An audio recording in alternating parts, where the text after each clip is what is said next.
Halo, selamat pagi semuanya. Semoga ibu dan teman-teman semua sehat dan bahagia selalu.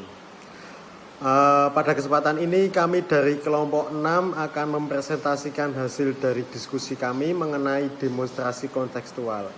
Sebelum memasuki ke materi, perkenalkan terlebih dahulu kami dari kelompok 6 yang beranggotakan, yaitu yang pertama Edgar Mahatma, saya sendiri, ditemani oleh Mbak Cynthia Hastio Olivia, kemudian ada Mbak Quintina Cynthia Ailina, dan yang terakhir yaitu ada Mbak Nafisa Falkata.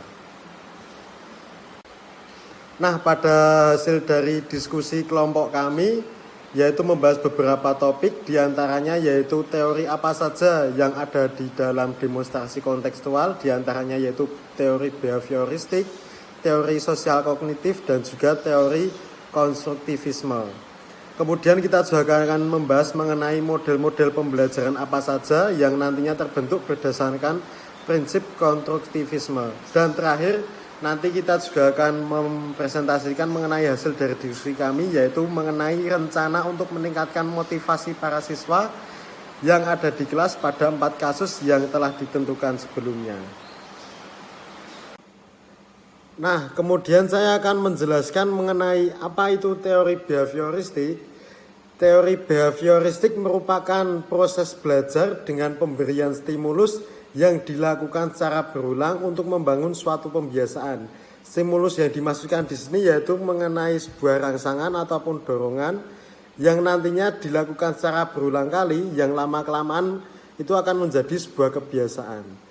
Contohnya yaitu nanti guru dapat memberi suatu contoh tindakan yang kemudian siswanya diminta untuk mengikuti tindakan tersebut secara berulang sehingga nantinya akan menjadi sebuah kebiasaan. Semisal kebiasaan mencuci tangan. Jadi nanti sebelum memasuki kelas, guru mengajak para siswanya untuk mencuci tangan terlebih dahulu dengan memberi contoh sebuah tindakan bagaimana mencuci tangan yang benar, dilakukan secara berulang kali setiap mau masuk kelas, yang nanti lama-kelamaan itu akan menjadi sebuah kebiasaan. Ketika guru tidak memerintah siswanya ataupun mungkin nanti gurunya tidak masuk kelas, nanti para siswa sudah akan terbiasa untuk mencuci tangan terlebih dahulu seperti apa yang diajarkan oleh guru sebelumnya sebelum mereka memasuki kelas.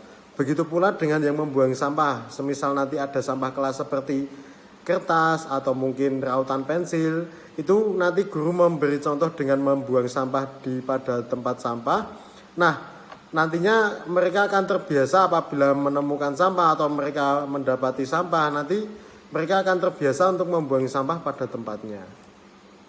Teori sosial kognitif merupakan proses belajar melalui pengamatan sosial, di mana guru melibatkan siswa dalam berbagai kegiatan, memberikan kesempatan untuk bertanya, membuat kesalahan, dan memperbaikinya. Selain itu, merefleksikan diri agar dapat membantu siswa-siswa dalam memahami proses pembentukan mental. Penerapannya di sekolah yaitu guru meminta siswa untuk merefleksikan pengalaman melalui cerita tentang kegiatan sehari-hari yang dilakukan di rumah. Selain itu juga guru mendorong siswa untuk dapat melakukan diskusi dan mengajukan pertanyaan. Teori konstruktivisme merupakan proses pembelajaran yang dititik beratkan pada suatu pengalaman. Contoh penerapannya di sekolah yaitu guru meminta siswa untuk menceritakan pengalaman yang mereka alami mengenai prestasi yang telah diraih, kemudian memberikan motivasi dan semangat untuk siswa yang sudah memiliki prestasi maupun yang belum untuk mengembangkan bakatnya dan mendapatkan prestasi. Model-model pembelajaran yang terbentuk berdasarkan prinsip konstruktivisme. Yang pertama, inquiry. Yang kedua, jigsaw. Yang ketiga, comparative learning. Yang pertama, inquiry merupakan proses belajar yang mengajak peserta didik untuk aktif dan bereksperimen untuk mencari pengetahuan, informasi, dan menekankan pada keterampilan penyelidikan dan berpikir.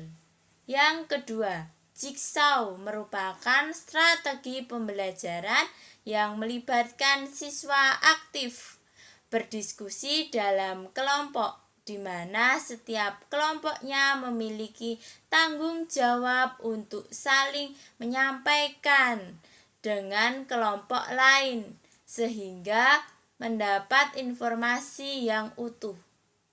Yang ketiga, comparative learning merupakan model pembelajaran dalam bentuk beberapa kelompok kecil di mana setiap siswa memiliki kemampuan yang berbeda untuk saling berdiskusi dalam memahami materi pembelajaran dan memecahkan masalah. Selanjutnya, saya akan menjelaskan mengenai rencana dari kelompok kami untuk meningkatkan motivasi yang ada dalam 4 kasus, yaitu Tania, Samuel, Sandra, dan Robert. Kasus yang pertama yaitu kasus Tania, siswa 7 tahun yang memiliki kemampuan rendah dan keinginannya rendah untuk sukses. Menurut kelompok kami, kasus ini sejalan dengan teori behavioristik yang merupakan teori pengondisian stimulus. Kami perlu mengubah pola pikir Tania. Hal itu dapat dilakukan dengan pemberian stimulus yang berulang berupa bimbingan dan penugasan yang berulang pula hingga Tania ini memberikan respon yang baik dan pada akhirnya ia mau mencoba berusaha dengan sendirinya. Kemudian pemberian motivasi dan semangat yang berulang juga diperlukan bagi Tania. Sebagai guru, kita perlu memberikan motivasi dan semangat agar siswa pun semangat untuk belajar. Jika Tania mencapai tahap yang paling memuaskan, dapat juga diberikan reward agar ia semakin semangat untuk belajar. Kasus berikutnya yaitu kasus Samuel, siswa 10 tahun yang bekerja keras untuk menjaga harga dirinya pada tingkat tinggi, tetapi memiliki rasa takut akan gagal yang kuat. Menurut kelompok kami, kasus ini sejalan dengan teori konstruktivisme, di mana teori ini membuat siswa membangun pengetahuan melalui pengalaman. Sebagai guru, kita harus memberi aktivitas yang menarik yang dilakukan dengan adanya interaksi dengan lingkungan dan teman-temannya untuk memberikan pemahaman dan mengeksplorasi pengetahuan dengan adanya tantangan yang sesuai kemampuan mereka.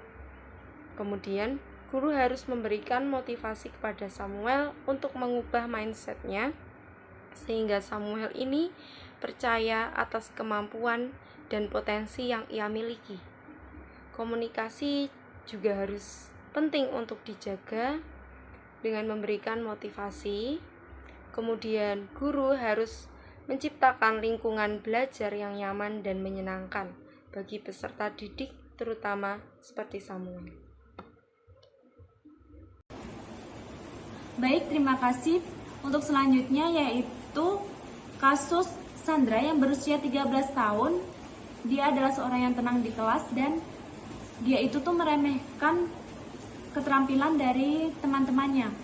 Teori belajar yang cocok untuk Sandra yaitu teori sosial kognitif, di mana manusia berpikir dan belajar melalui pengamatan sosial. Sehingga seorang guru perlu fokus pada proses berpikir siswa dan memberikan strategi yang tepat berdasarkan fungsi kognitif mereka, terutama pada Sandra. Dengan mengikuti teori ini, Sandra dapat belajar melalui interaksi sosial dengan orang lain dan dapat memahami cara kerja pikiran. Dengan penerapan ini, Sandra akan mudah memahami konsep baru yang diajarkan oleh guru sehingga membantu Sandra untuk lebih percaya diri. Sandra tidak akan meremehkan keterampilan yang dimiliki orang lain dan dirinya sendiri. Jadi dari kasus ini guru itu tuh sangat berperan untuk dapat menumbuhkan rasa percaya diri dan memberikan rancangan meningkatkan motivasi pada diri Sandra berdasarkan teori kognitif sosial. Selanjutnya yaitu Robert berusia 16 tahun yang menunjukkan sedikit minat di sekolah dan saat ini ia tinggal bersama dengan bibinya. Dan kita sebagai seorang guru sudah tidak dapat menghubungi orang tuanya. Berdasarkan kasus ini, teori belajar yang cocok adalah teori belajar konstruktivisme dan sosial kognitif. Konstruktivisme ini menekankan pengetahuan yang tumbuh dan berkembang dari pengalaman. Sedangkan sosial kognitif ini teori belajar yang menekankan pada kemampuan kognitif manusia dalam berpikir dan belajar melalui pengamatan sosial. Jadi untuk meningkatkan motivasi, guru harus memberikan lingkungan yang aman dan menyenangkan bagi peserta didik, terutama bagi Robert, untuk dapat mengeksplorasi dan memahami konsep baru. Guru sebaiknya mengarahkan agar Robert ini mampu bersosialisasi dengan teman-teman di sekolah. Dan Robert juga tetap semangat dan senang belajar di sekolah, walaupun ia hanya tinggal bersama bibinya. Jadi, komunikasi di sini sangat penting dilakukan oleh guru kepada si Robert untuk dapat memberikan rasa aman dan nyaman yang dapat dirasakan oleh Robert sehingga ia mampu bersosialisasi dengan teman-temannya.